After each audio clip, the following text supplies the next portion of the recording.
Lagay tayong luya. Sangkot ka muna natin yung luya.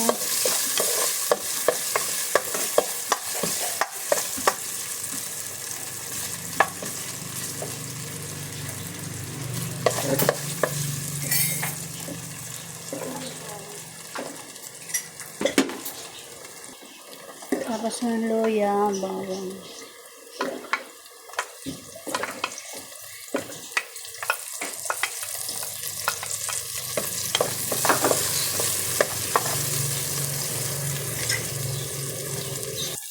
Sunod natin sibuyas.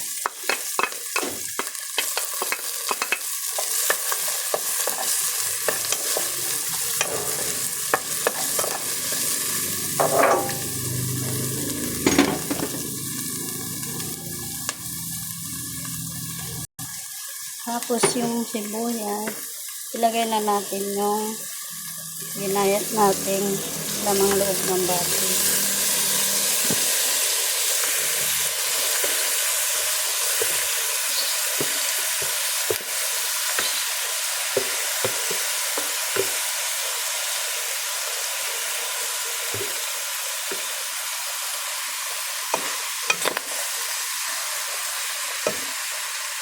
Lagyan natin ng paminta.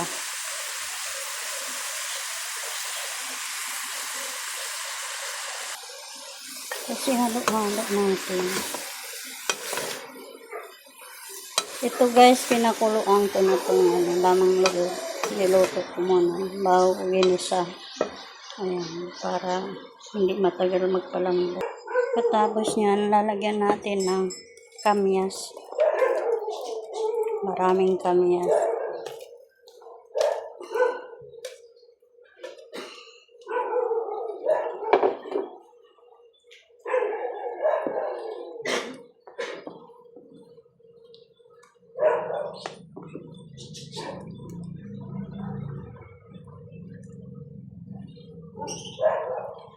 Naparami yata yung kamyas.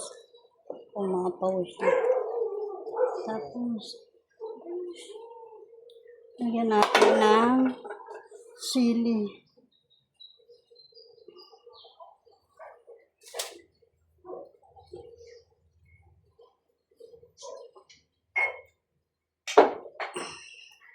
Daming sili.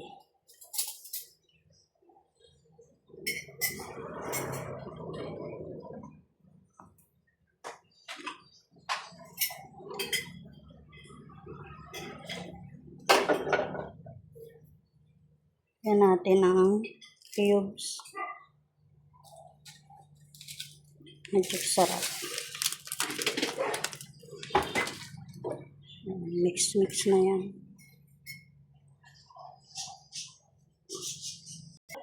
Nilipat ko kasi hindi nagkasya dun sa nilutuan ko na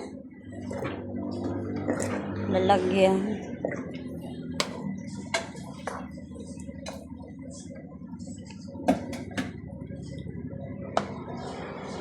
Ganito lang yung pagluluto ng dinuguan guys, para di malansa. Yung dugo nilalagyan ko na talaga ng suka konti, tapos may kamyas.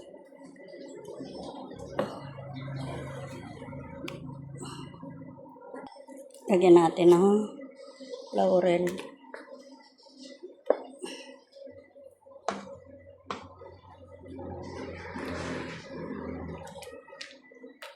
Yung bituka guys, pinalambot ko na yan, kaya niluluto na lang natin yung mga samya niya.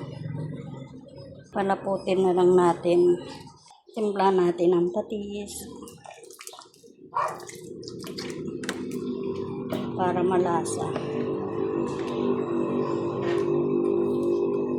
Ganito lang yung pagluluto ng dinuguan guys.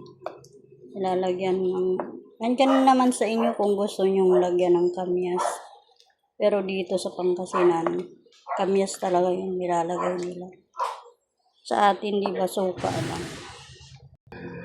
Pag hindi kasi naluluto to ng maayos, malansa talaga.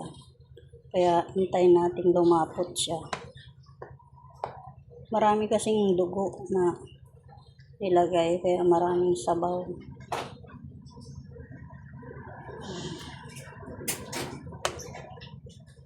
Sorry sa hindi kumakain ng dinuguan. Kalimutan ko palang mag-add ng asukal. Kahit isang kutsara lang. Palalaputin natin to hanggang pumunti yung sabaw.